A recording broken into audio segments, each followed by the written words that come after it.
Hi everyone, TARDIS Guy 123 here, and today I am going to be reviewing Dalek War.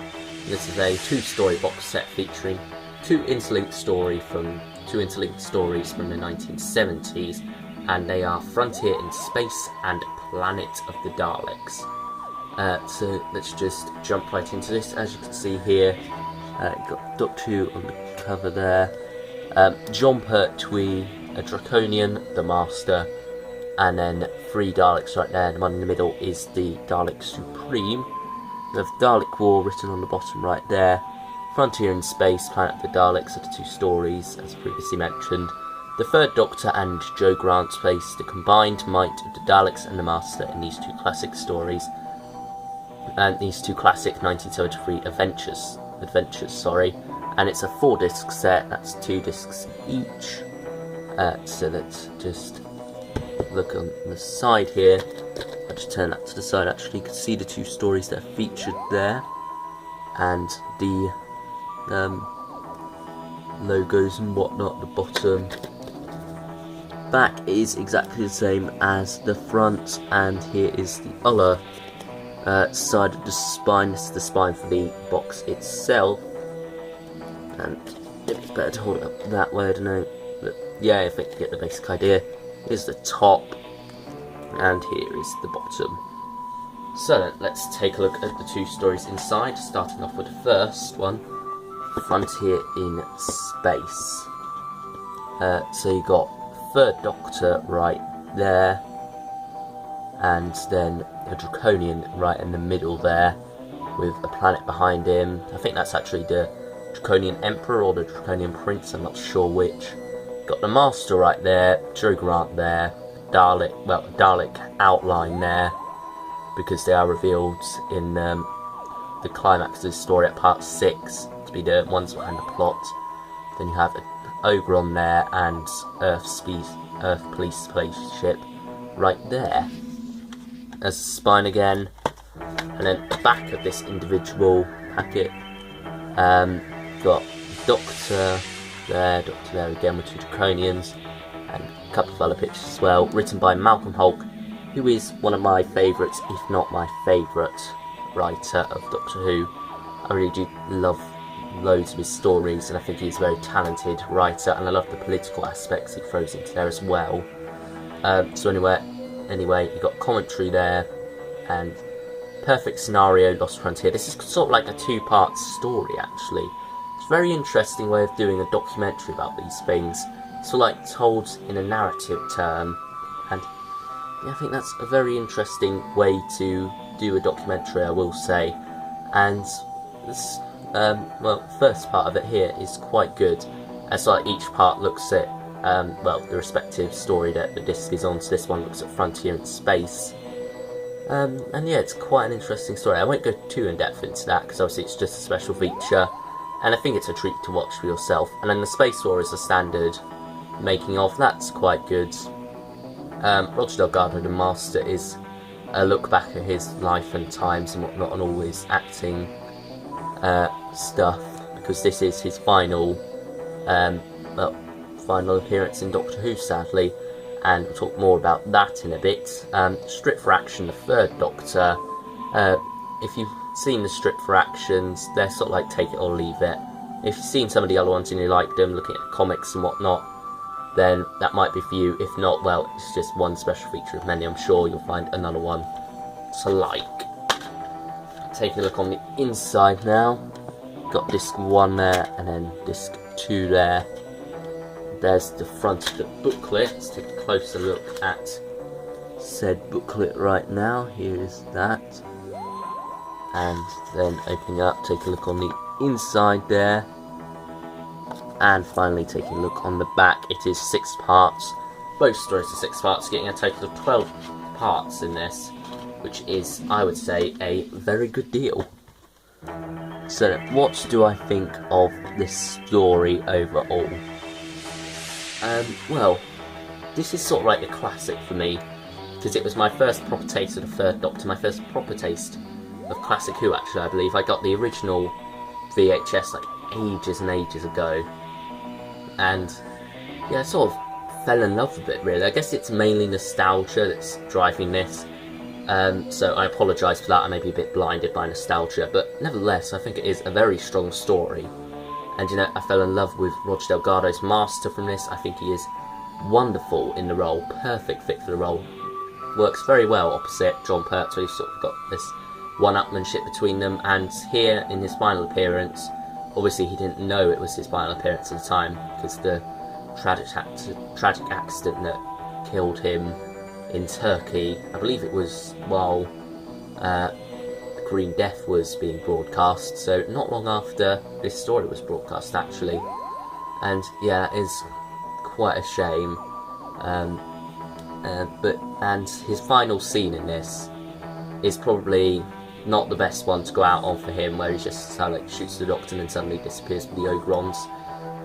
Could have been done a bit better, I would say. However, they were in a rush, and you know, at the same time they didn't know that it was going to be his final scene, so yeah, I guess it can sort of be forgiven. And the rest of the story ultimately makes up for that. You know, the reveal when he's revealed as the police commissioner during part 3 is very good. You just sort of like, I just get a smile on my face every time I see that scene and he just walks in. You sort of like know that the Master's up to no good, but he's not the one who's masterminding the whole thing. That's these guys right here, of course, the Daleks. But anyway, and then you've also got Jo in this. Now, Jo takes a very practical role in this story. Jo is actually a very strong companion, a far stronger companion than loads of people give her credit for. You know, she develops a lot over time. She sort of like started off as a bit of a clumsy assistant to the Doctor. Now here, she's very much fully developed as a character. And you know, she's able to stand up to the Master. She's able to resist his hypnotism, which is something that up to this point I believe only the Doctor has been able to do. So that was very good. That was a very strong moment on her character's part, and you really do feel that she's like earned that and grown into that rather than just starting off with it, which is good, because you know, it's a bit boring when you start off with a character who's already where they're at, so to speak. It's nice when they sort of like start off quite flawed but then grow into a really likeable character. And then the Ogrons as well in this, in their second appearance, sort of foreshadowing the Daleks, but the Doctor kind of like passes that off during the first part by saying, oh, they could be working for anyone. And then you sort of think, oh, they're working for the Master rather than the Daleks, but you know, they are actually working for the Daleks in the end. So it's sort of like a double bluff there with the inclusion of the Ogrons. That's quite good, and also the Ogrons are a wonderful monster, quite a well-designed costume as well, but not as well-designed as the Draconians. I mean, seriously, for 1973, that is incredible. The Draconian costume is absolutely breathtaking. And, you know, John Pertwee has said that they were his favourite monster. I don't think he really called them that, alien species costume, whatever. You know, they said they were basically his favourite because he could believe that they were actually real. And, you know, he was talking to one of them and he almost believed that he was actually talking to an alien. And, you know, that just shows how amazing that costume really is. It really does look, well, lifelike, and you know, it just shows that a little bit of makeup can go a long way, even back in '73. It is incredible. Model shots wise, there are quite a few good model shots. There's one, well, it's not strictly a model shot, but a space sort of like scene where the Doctor's hanging off wires and whatnot. There are two of them actually, one during part 6 and the other during part 4, I believe it is. The part 4 one is very good. I will say you can't see the wires at all. Part 6 one unfortunately isn't as good, but nevertheless that's just how it turned out, and it's fine. It still serves its purpose.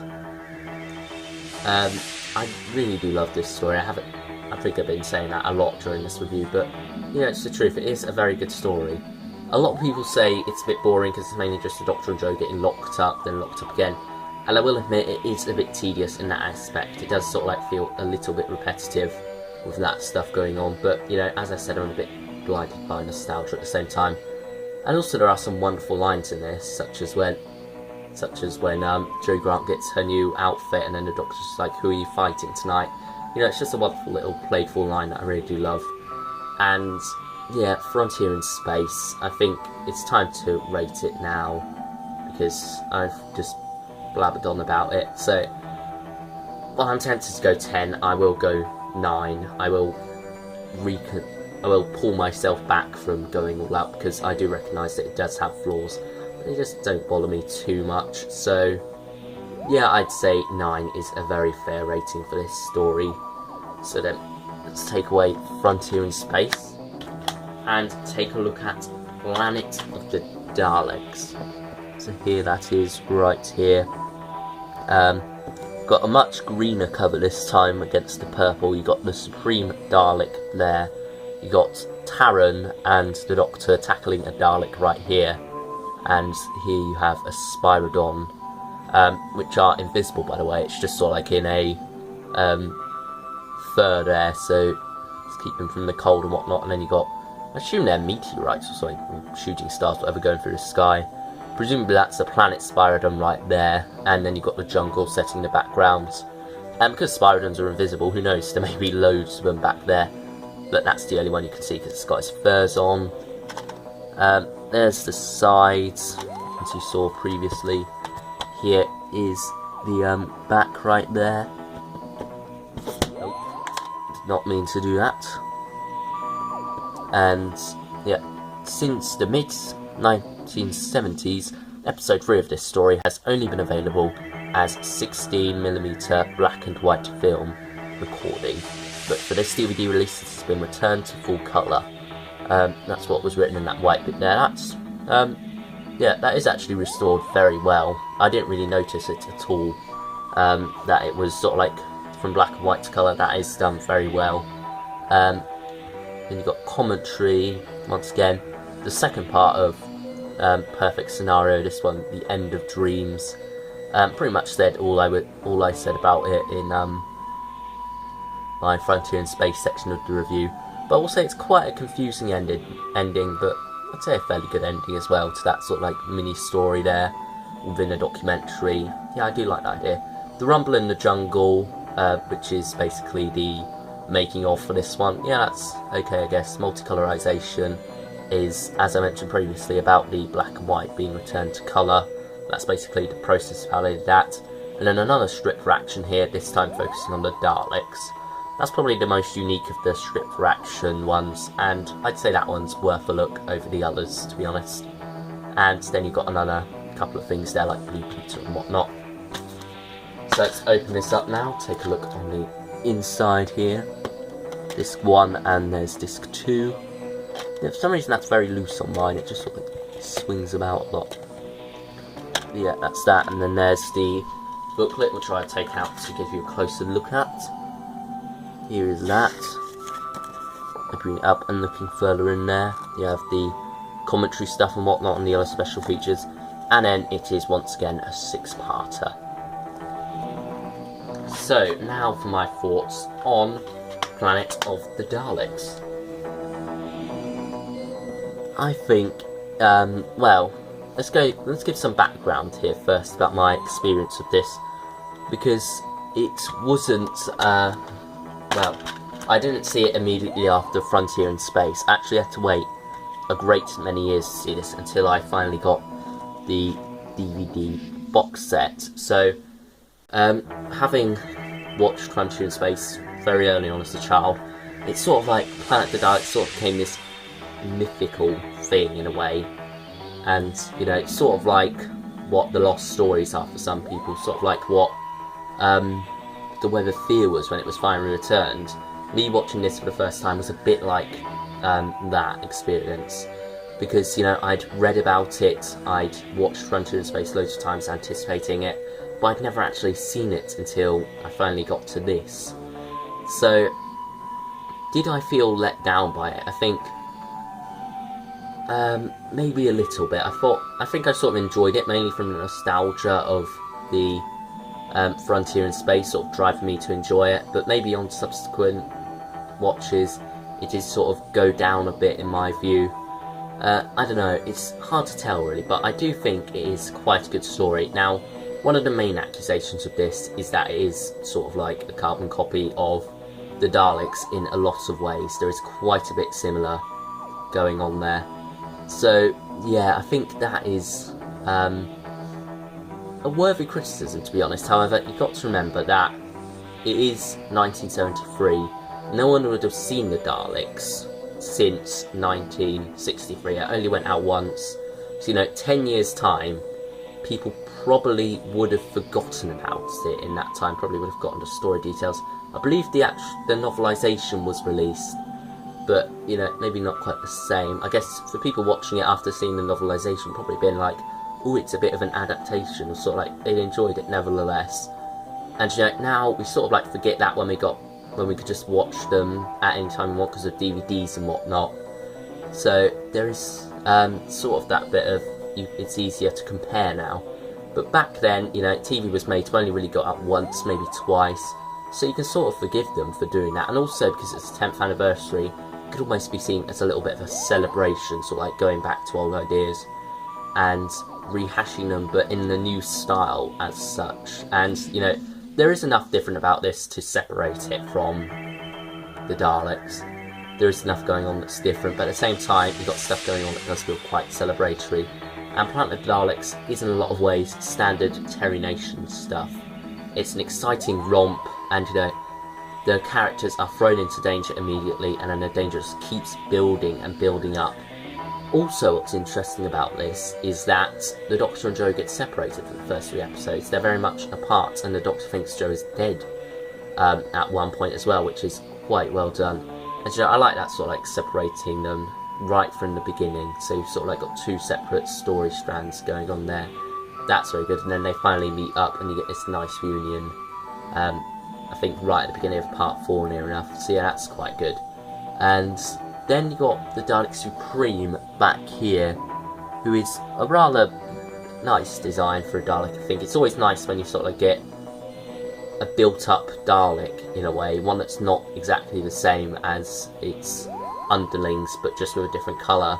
It is sort of like a different design as well, and that's quite good. However, the lights, yeah, the sort of like the light in the eye as well, it's got a light in the eye, and also I'm not sure what you call them.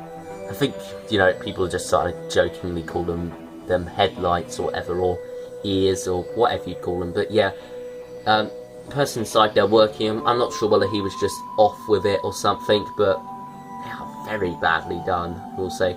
I sort of like want someone to do a special edition or something where they could just, because I think it's pretty easy to just add that effect in afterwards of lighting it up. Yeah, I think that would be worth doing, because it is quite unfortunate how that turns out.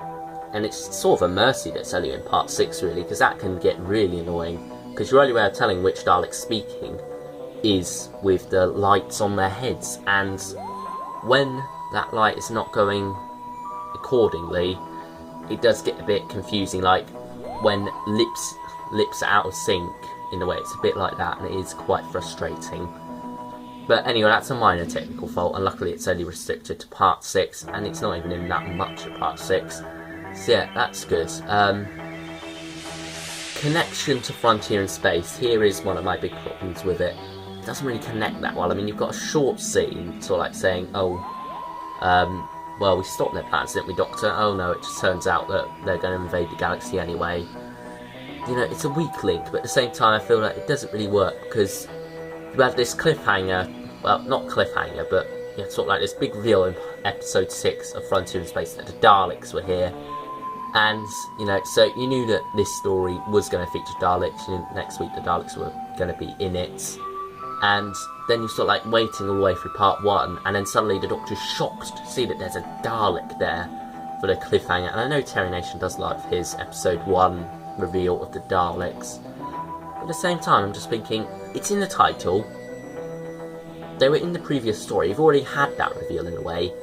And you're just sort of wasting episode 1 in doing that reveal in a lot of ways.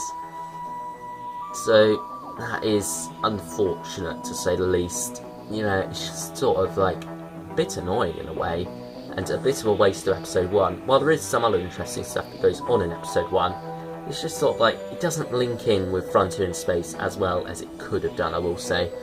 Frontier in Space feels a bit more dependent on Planet of the Daleks than Planet of the Daleks does on Frontier in Space. And so, yeah, that's what I'll say on that topic. The jungle set is amazing. That is really well done. All of the sets are really well done in this, actually. but especially the jungle, that really does bring you into it and whatnot. And, you know, jungle sets on Doctor Who, or most sets on Classic Who, I guess, do have a sort of stigma against them when they don't seem real enough, but no, this one does work out quite well, actually. And of course you've got the standard quarry scene where they push the Daleks into the lake. That's actually what's happening, well, not lake, sort of like hot spring thing. That's what's happening here. They're going to push it in. So, yeah, I think that works out quite well. You know, there's sort of like a running joke about quarries in Doctor Who and whatnot. You know, here it's used well, and it works well as it's like an alien landscape. It does jar a bit with the studio scenes where you've got the plane of stones, but overall, I think that's fine. And, you know, it's very minimal, actually. Most of it's going on in the jungle setting, and, you know, I think Terry Nation really has built a very good world up here. You've got invisible creatures, you've got sort of like plants that are more animal-like than plant-like, and you've got sort of like an icy core that erupts and spews white-hot ice all over the place. And then you've got sort of like loads of different things there. You've got the plane of stones which absorb heat and then discharge them at night, and you know, it's cold, really cold during the night. It's just a wonderfully built up planet, really, and quite a terrifying planet at the same time. It's not somewhere you'd like to be stuck, even if there aren't Daleks there. The Daleks are just sort of like the cherry on the cake, really, as how dangerous Spiridon is. So overall, the Thals, quickly, let's mention them. They're quite interesting in this story. You know, the characters are quite good. Taran is quite an interesting character, but I think I've forgotten his name now. The one who I believe is played by Prentice Hancock, the one who's with the Third Doctor a lot of the time. It's not Weber. It's Codal. That's it, Codal. Codal with the Third Doctor. He's probably the one who I remember the most, despite me forgetting his name for a bit there. But yeah, he's probably my favourite Thal, and I like this sort of like relationship that he builds up with the Third Doctor during this. And you got that very nice scene about bravery isn't just a matter of being afraid, it's about being afraid but doing what you have to do anyway. That's very good. So overall, Planet of the Daleks is going to get a 8 out of 10. I'll say that much. So yeah, let's put this back in its box and quickly overview the whole box before I move on and we go our separate ways, you and I, viewer. So yes, let's quickly discuss Dalek War as a whole. I think it is a wonderful 12-part story.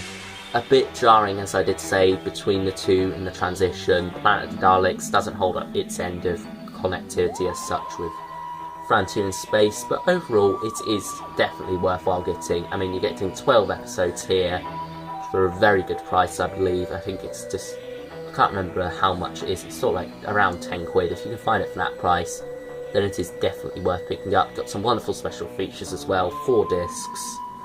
Overall, I'd say it's definitely worth taking a look at.